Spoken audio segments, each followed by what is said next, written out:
The meeting hall was enormous and filled with creatures from 47 different worlds. Some walked on legs while others floated in the air or slithered across the smooth metal floor.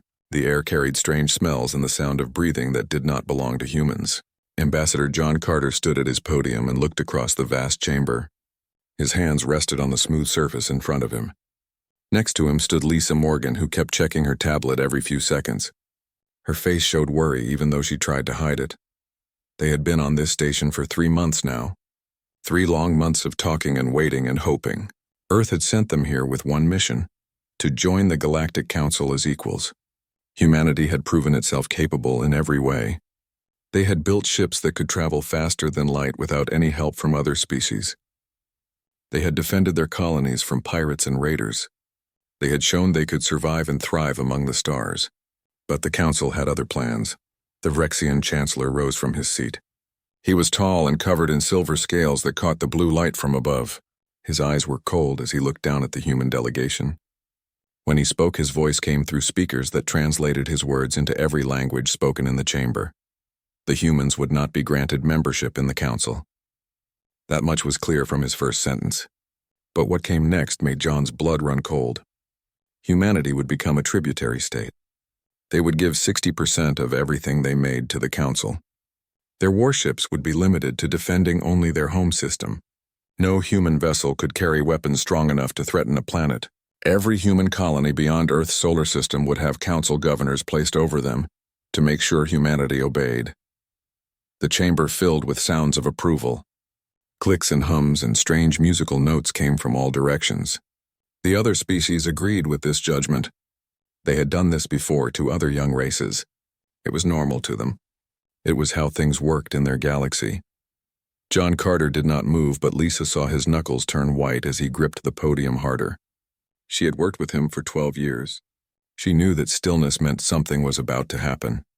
John asked the Chancellor to repeat the terms just to make sure he understood correctly. The Chancellor did so with what the translator called amusement in his voice. He explained that many species had started as tributaries. The Brenthian people served for 400 years before earning full membership. The Altorians waited 600 years. Humanity was young and needed time to learn and grow under Council guidance. That was when John Carter said no. The word hung in the air like a physical thing.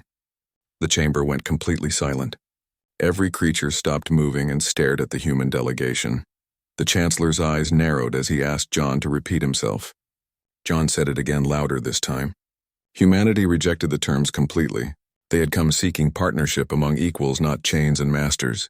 The answer was no. The Chancellor's scales rippled in what might have been laughter. He told John that humanity did not have a choice. The vote was final. The Council's combined military power was overwhelming compared to humanity's few hundred systems. Humanity would comply or be forced to comply. John reached into his jacket and pulled out a small data chip. He placed it on the podium and activated it. A holographic message appeared showing the seal of the United Earth Coalition and signatures from every human government and colony. John read from the statement that appeared. Humanity had hoped to find friends among the stars, but instead found would-be masters. The demands were rejected. All human ships would withdraw from Council space immediately. All trade agreements were ended. All embassies would close. Any Council vessel entering human territory would be treated as hostile. Then came the part that made the chamber erupt in confused noise. Humanity was implementing something called the Exodus Protocol. Within 6 months, every human colony and station would be dismantled or moved. Humanity was leaving Council space entirely. The delegates began talking over each other. The Chancellor's amusement vanished from his face.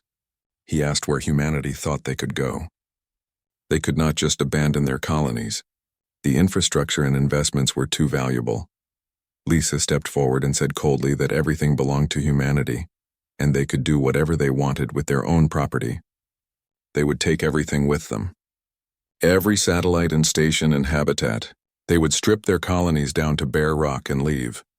A delegate with tentacles waving in distress shrieked that humanity could not survive outside Council protection. The dark regions beyond their borders were filled with dangers that young species could not imagine. Raiders and ancient war machines and spatial anomalies that could destroy entire fleets. John said they would take their chances. The council wanted to treat them like children who needed supervision. Humanity chose to leave home instead.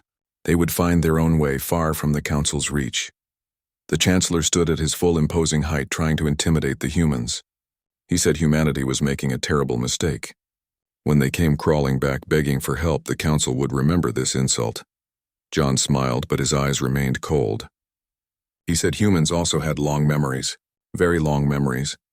He gathered his materials and the entire human delegation walked out of the chamber. Their footsteps echoed in the shocked silence. No one tried to stop them. No one knew what to say. The Galactic Council had expected humanity to bend like every other young species before them. They had ruled the galaxy for thousands of years. They knew how things worked. Young species always submitted eventually, but they had made a critical error in judgment. They had assumed humanity was like every other species they had encountered. They thought fear and overwhelming force would make the humans reasonable. They were wrong. John Carter and his delegation returned to their ship without looking back. Messages flooded their communication channels. Council representatives demanding explanations, threats of consequences, promises that negotiations could be reopened if humanity reconsidered. John ignored them all. He had his orders from Earth and he would carry them out. Humanity had made its choice.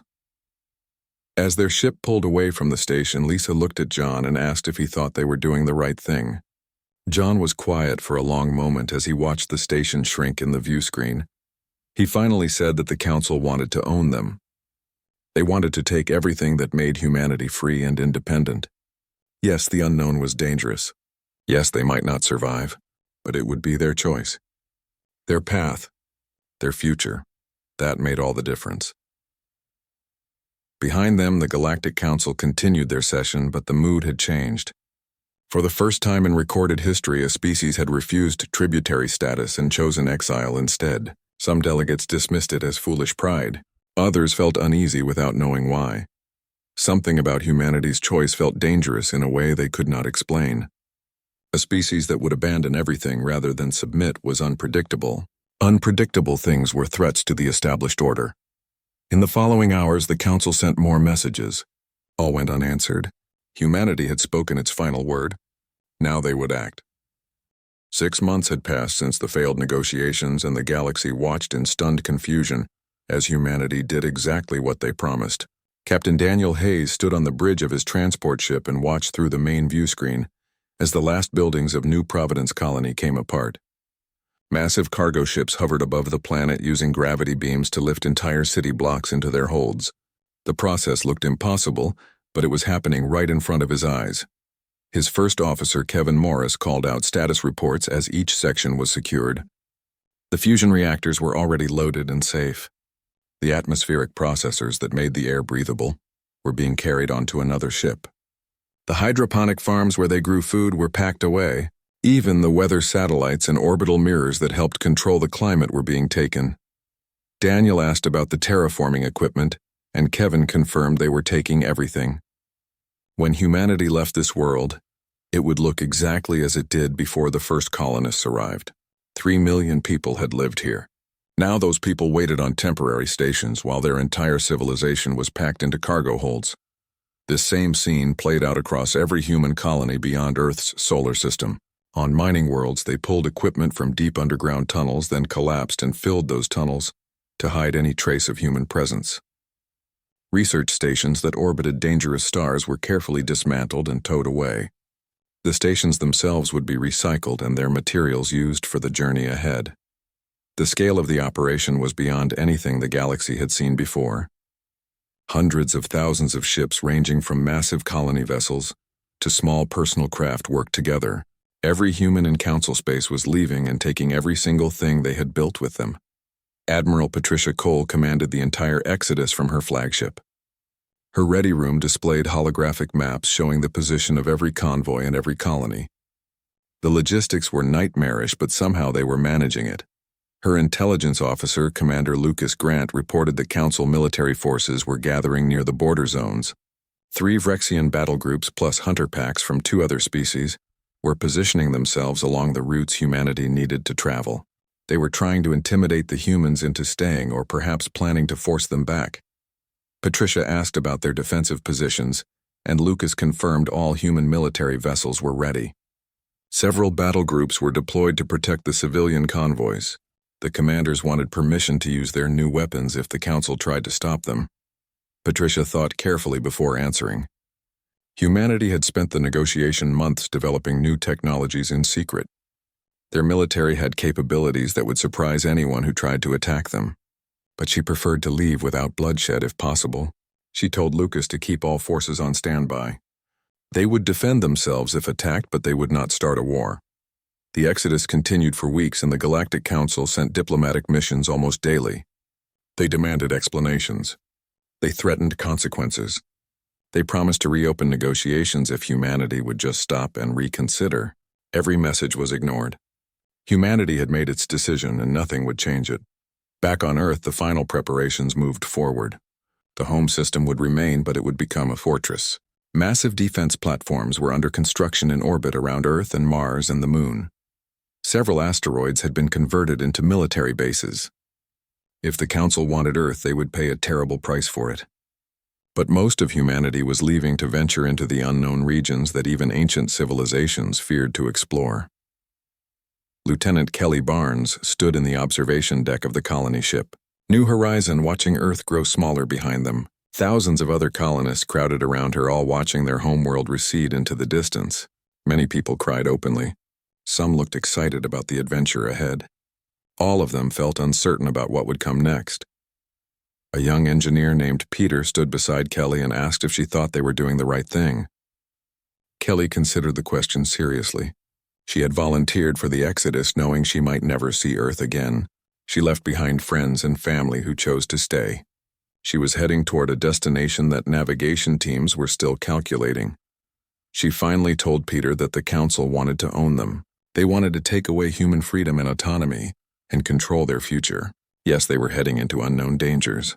Yes, it was terrifying, but it was their choice, and that made it right. The New Horizon joined a massive convoy of ships streaming away from Council space. Hundreds of thousands of vessels carried millions of humans and everything they needed to rebuild civilization, wherever they decided to settle. The convoy stretched across space for millions of kilometers like a river of light flowing into darkness. Behind them, the Galactic Council watched with growing disbelief.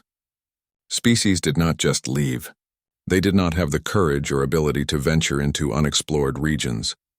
Young races especially stayed close to Council protection, yet humanity was doing exactly what they said they would do, and being thorough about it. Within 3 months, every human colony beyond Earth was empty and abandoned. Every station was taken apart, every satellite retrieved. The only evidence that humanity had ever been there were ecological changes on a few planets. Forests they had planted still grew, rivers they had redirected still flowed. Atmospheres were slightly different from before, but no structures remained. No technology, no people. Humanity was gone. The Galactic Council initially celebrated among themselves. The troublesome species had removed themselves from Council space. The problem solved itself without requiring military intervention. But as weeks turned to months, some of the older species began feeling uncomfortable about the situation. There was something deeply unsettling about a species that would abandon everything they built rather than accept servitude. Something dangerous about people who would face the complete unknown, rather than bow to established authority. It spoke to a kind of determination that the Council species had not encountered before. The Council had ruled the galaxy for thousands of years by making young species dependent on them. They provided protection and technology and guidance. In return, those species accepted Council authority. It was a system that worked because young species were always afraid of the dangers beyond Council borders. But humanity was not afraid. Or rather, they were afraid but chose to face their fear rather than accept chains. That was new. That was unpredictable. That was dangerous. And somewhere in the dark regions beyond Council space, humanity was building something new. They were out there right now settling on worlds that had never known intelligent life. They were facing dangers that Council species avoided.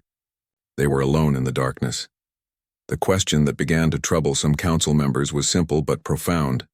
What would humanity become out there? What would they find? What would they build? More importantly, what would they be when they came back? Because everyone knew they would come back eventually. The question was whether they would return as broken refugees begging for help, or as something else entirely. Something stronger, something that had survived what the Council feared to face. That possibility kept some Council leaders awake at night. They had tried to subjugate humanity because they seemed weak and manageable. Now humanity was beyond their control entirely, growing and learning and changing in ways no one could predict. It was too late to undo their mistake. Humanity was gone and the galaxy would simply have to wait and see what happened next. The Vrexian scout ship drifted through the outer veil which marked the edge of Council territory. Commander Talric studied the sensor readings with growing frustration. His sensor operator reported finding nothing at all. The human convoy should have passed through this region 3 weeks ago based on their last known trajectory, but there were no drive signatures and no debris and no trace of any ships. Talrix growled that the humans had to be somewhere.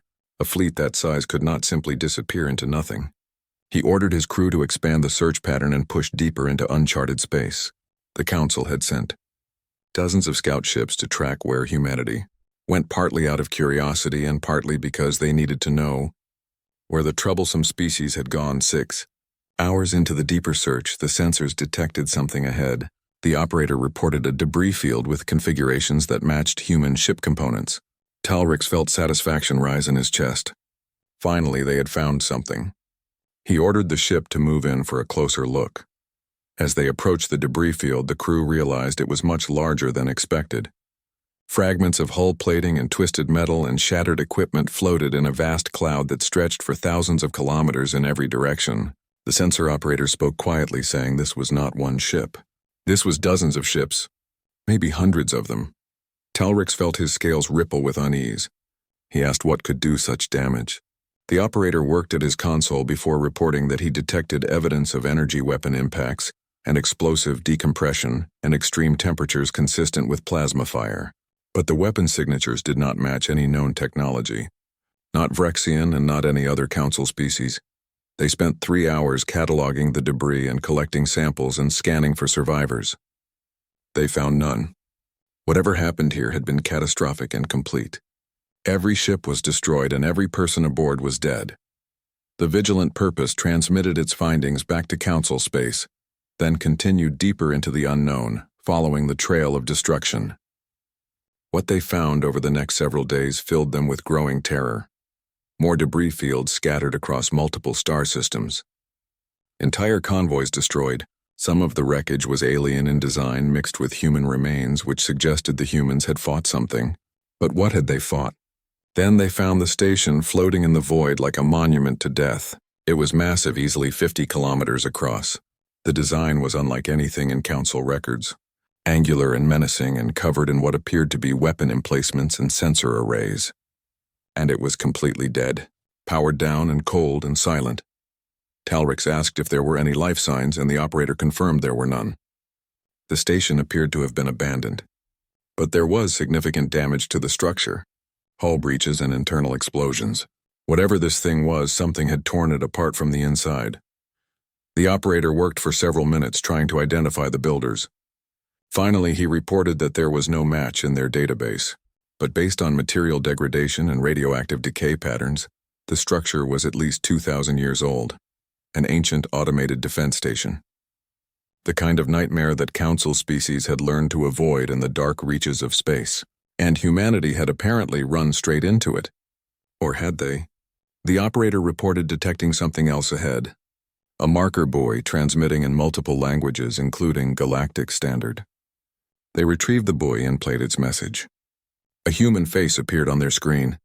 It was Admiral Patricia Cole, the commander of the Exodus fleet. Her message was direct and clear. She warned any Council vessels following them to turn back. The regions beyond Council borders contained automated defense networks left behind by ancient civilizations. Humanity had encountered one such network 6 weeks ago. They lost 17 ships and 3,000 people before they managed to shut it down. There were likely more of these systems scattered throughout the dark reaches. They were extraordinarily dangerous. Turn back now. The message ended abruptly. Commander Talrix sat in silence, processing what he had just learned. Humanity had encountered an ancient defense network and suffered terrible losses. But they had somehow managed to destroy it. The wreckage of that battle was spread across several star systems behind them. That should have been impossible for such a young species. He ordered his crew to set a course back to Council space at maximum speed. They had learned enough.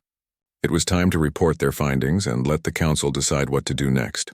But as the Vigilant Purpose turned toward home, its sensors detected something that made every crew member freeze in fear.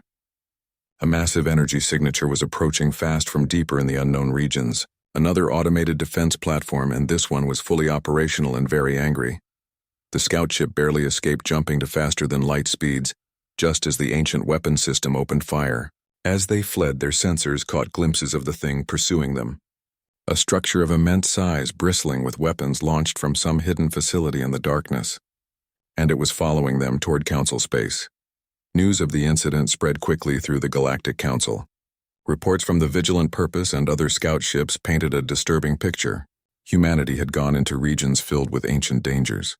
They were suffering losses, but they were also surviving and fighting back against threats that would have destroyed most Council fleets. More troubling were unconfirmed reports from deep space monitoring stations. Strange signals in the darkness, energy signatures that matched no known technology, and occasionally brief transmissions in human languages suggesting the Exodus fleet had traveled much farther than anyone thought possible. One transmission was intercepted by a Council monitoring post and shared among intelligence services. It was from a human colony ship reporting they had established orbit around a candidate world. The planet was suitable for colonization with breathable atmosphere after minor adjustments. No signs of intelligent life.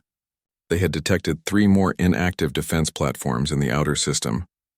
They recommended deploying specialist teams to investigate and neutralize them before beginning surface operations. The transmission ended with a comment that the Council representatives were right about one thing. It was dangerous out here, but humanity was managing. The Galactic Council realized with growing alarm that humanity was not fleeing blindly into darkness. They were adapting and learning and establishing themselves in regions the Council had long considered too dangerous to explore. Young species were supposed to be cautious and afraid. They were supposed to need Council protection and guidance. Humanity was doing the opposite. They were venturing into the most dangerous regions of known space and somehow surviving. More than surviving, they were thriving. They were finding ancient structures and technology. They were fighting automated defense systems and winning. They were building colonies in places that should have been impossible to settle. What did that mean for the future? If humanity could survive out there, what else might they find? What technologies might they discover? What would they become after years of facing dangers alone? Some Council members began to regret their decision to impose tributary status on humanity. Perhaps they should have accepted the humans as equals. Perhaps they should have welcomed them as partners. Now it was too late. Humanity was beyond their reach, growing stronger in the darkness. And in the deep darkness, far beyond Council space, humanity was indeed discovering things that would change the balance of power in the galaxy forever, things that even the ancient civilizations had left behind, technologies beyond imagination, secrets that had been hidden for thousands of years. The Council had tried to chain humanity and instead had driven them into the unknown. Now they could only watch and wait and wonder what would emerge from the darkness when humanity finally returned. Dr. Helen Carter stood in the observation dome of the research vessel Discovery, staring at the structure that filled the view screen. It was enormous beyond belief, a ring-shaped construct easily 300 kilometers in diameter, floating in the void between stars. Its surface was covered in patterns that might have been writing, though in no language humanity had ever seen before. Her colleague, Dr. Greg Murphy, worked at the analysis station calling out readings. The structure was not transmitting any active signals, but the power readings were incredible. This thing had been dormant for thousands of years, but its reactor was still online and fully functional. He said it was remarkable that anything could maintain power for so long. Helen asked what he thought it did, and Greg offered his best guess. He believed it was a gateway. The energy patterns in the center of the ring showed a spatial distortion that was currently inactive, but potentially capable of creating a stable wormhole. If they were right, this was part of a transportation network built by whoever used to control this region of space. Admiral Cole arrived in the observation dome with 2 military advisors and a team of engineers. She studied the alien structure with the practiced eye of someone who had spent months navigating dangerous territory. She told them that human exploration teams had found 6 more of these structures scattered across the sector. All were inactive but functional. They appeared to be part of a network that once connected thousands of systems. The civilization that built them either died out or left a very long time ago. Helen asked if they could activate the gateways, and Admiral Cole said that was exactly what she needed the science teams to figure out. They had sent exploration teams into 11 ancient structures so far. 7 were weapons platforms that had to be destroyed for safety. 3 were research facilities with intact data cores. 1 was something they still did not understand. Maybe a factory or a shipyard. But these gates could be the key to everything. Over the next 2 months, human scientists worked to unlock the secrets of the Gateway Network. The work was painstaking and involved translating alien mathematical systems and decrypting ancient computer codes and physically exploring structures that had been abandoned for thousands of years. Progress was slow but steady. They learned that the civilization that built these structures called themselves the Architects. They had controlled this entire region of space over 3,000 years ago, maintaining an empire that spanned tens of thousands of systems. They had been advanced beyond anything the current Galactic Council could imagine. Their technology made modern science look primitive, and then something had destroyed them completely. The exact nature of the catastrophe was unclear from the fragmented records humans recovered. There were references to something called the hunger and the growing darkness and the failure of containment protocols. Whatever happened, it had been catastrophic enough to overwhelm even the Architects' incredible technology. But they had left behind an amazing legacy. Gateway systems that could transport ships across thousands of light years instantly, manufacturing facilities capable of building vessels and equipment at the atomic level, defensive platforms with weapons that could crack planets open, medical technology that made human medicine look like ancient superstition, and most valuable of all, complete data cores containing the sum total of architect knowledge. Lieutenant Sophie Clark led an exploration team that made the most significant discovery. Deep inside a facility that appeared to be a research laboratory, they found an intact computer system. It took 6 weeks to power it up safely, but when they did, it contained something extraordinary. A complete map of the Gateway Network. Thousands of gates scattered across this entire region of space. Most were still functional, lying dormant but ready to be reactivated. The map showed safe routes between systems, and marked hazard zones were automated. Defenses remained active and indicated locations of other Architect facilities. Admiral Cole reviewed the data with barely contained excitement. She said this changed everything. With access to this network, they could establish colonies across hundreds of systems instantly. They could avoid dangerous zones. They had all the time they needed to study Architect technology and make it their own. Humanity established its first major colony world in a system they named New Avalon. The planet was perfect, with Earth-like atmosphere and abundant water and rich resources. Using Architect fabrication technology, they built a city in weeks that would have taken years with human technology alone. The city rose from empty plains like magic, towers and homes and factories appearing as if by will alone. More colonies followed quickly. New settlements sprang up across dozens of systems connected by the reactivated Gateway Network. Each world was carefully chosen and developed and fortified. Humanity was no longer refugees fleeing into darkness. They were builders of a new civilization with access to technology that made them powerful beyond their wildest dreams. But with power came new responsibilities and new dangers. Exploration teams kept finding more remnants of the Architect civilization, and they kept finding evidence of whatever had destroyed them. In the ruins of what appeared to be a military command station, researchers found logs from the Architect's final days. The translations were rough, but the meaning was clear enough. The containment had failed.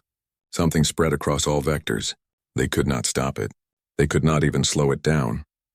Their greatest weapons were useless against it. It consumed everything, matter and energy, and even information itself. The Architects activated emergency protocols. All populations evacuated through the gate network to designated refuge systems.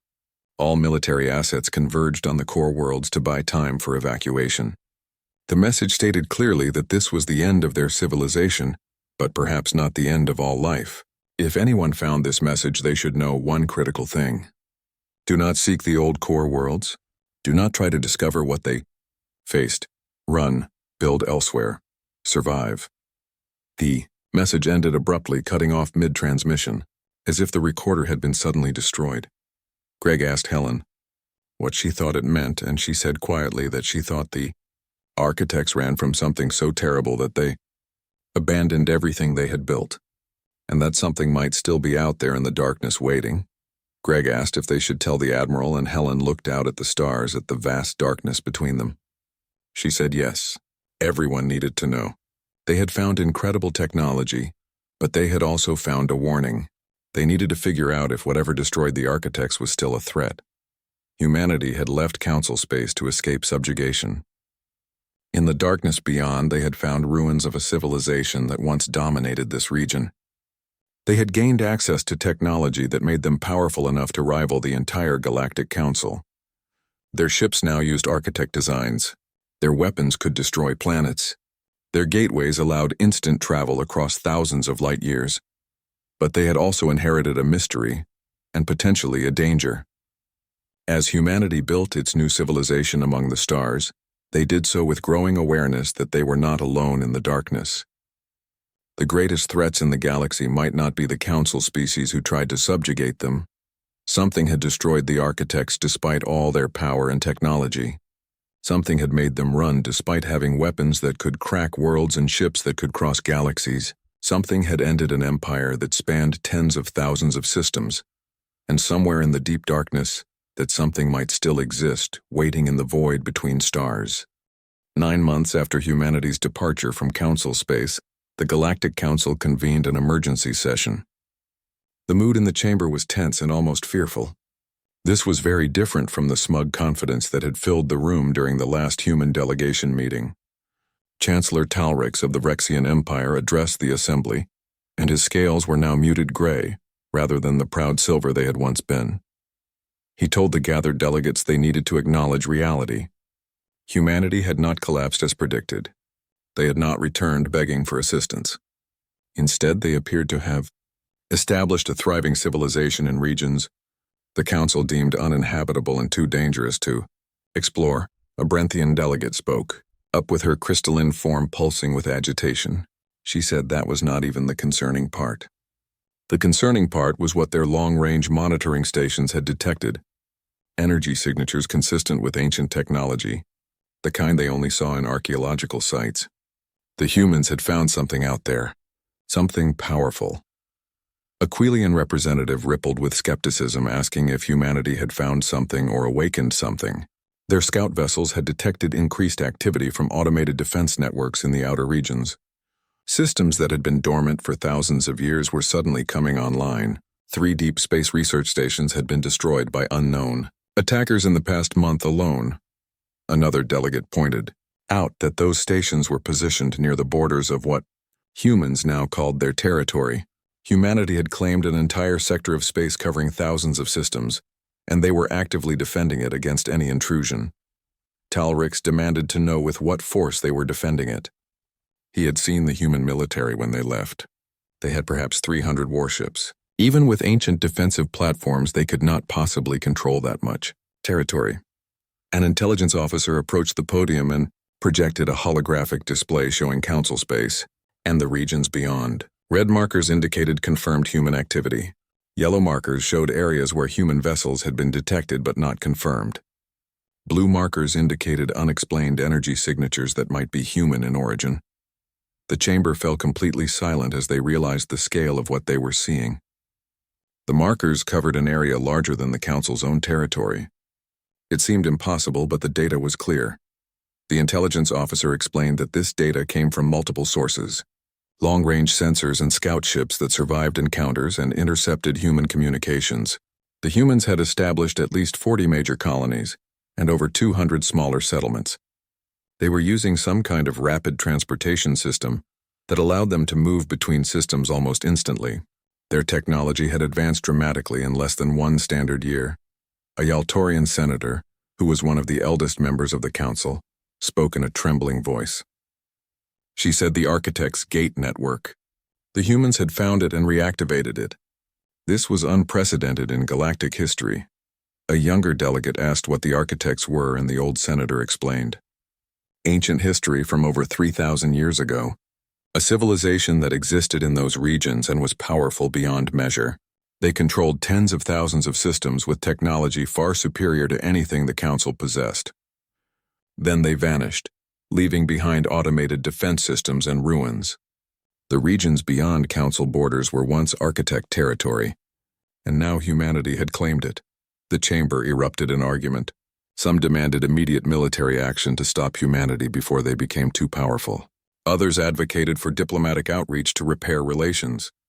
A few suggested ignoring the humans entirely and simply reinforcing Council borders to keep them out. Then something happened that silenced every voice in the chamber. Every display suddenly flickered and changed, showing the same image. Ambassador John Carter appeared on screen. The same human who had walked out of negotiations 9 months ago. But he was not wearing a diplomatic suit anymore. He wore the uniform of the United Earth Coalition, and behind him, through a large window, a massive station was visible. The station's design mixed human and alien architecture in ways that looked both beautiful and threatening.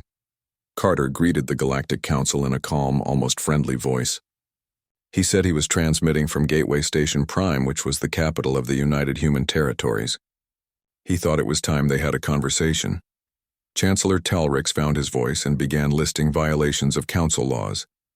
Establishing colonies in unclaimed space without authorization, activating ancient technology without oversight, various other infractions that humanity had committed. Carter interrupted him sharply. He told the Chancellor to stop and listen carefully. Humanity was not part of the Council. They owed no explanations and no authorizations and no obedience to anyone. They left because the Council tried to enslave them. This message was a courtesy to establish the basic facts of their new relationship. The holographic display changed, showing a detailed map of human territory. It showed the full extent of their holdings and the locations of major colonies and the defensive perimeters they had established around their space. Carter explained that this was the United Human Territories, comprising approximately 7,000 inhabited systems connected by the Architect Gate network. They had established 47 major worlds, each supporting populations of over 10 million. Their total population in these territories was approximately 9 billion and growing rapidly. The numbers were staggering beyond belief.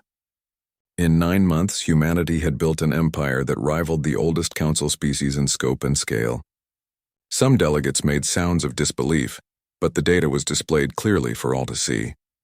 Carter continued, saying they had begun exploring and documenting architect ruins throughout their territory.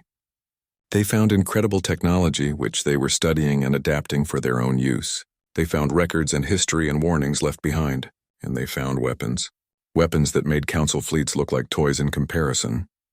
His expression hardened as he delivered his main message. Some Council vessels had been entering human territory without permission. They tried to warn them away peacefully, but 3 vessels ignored those warnings and attempted to spy on human colonies. Those vessels were destroyed. This was official notice that human territory was sovereign space. Any Council vessel entering their borders without explicit permission would be considered hostile and destroyed without further warning. A delegate shouted that humanity could not threaten the Council, but Carter corrected him. He was not threatening. He was stating official policy. Humanity left Council space to avoid conflict.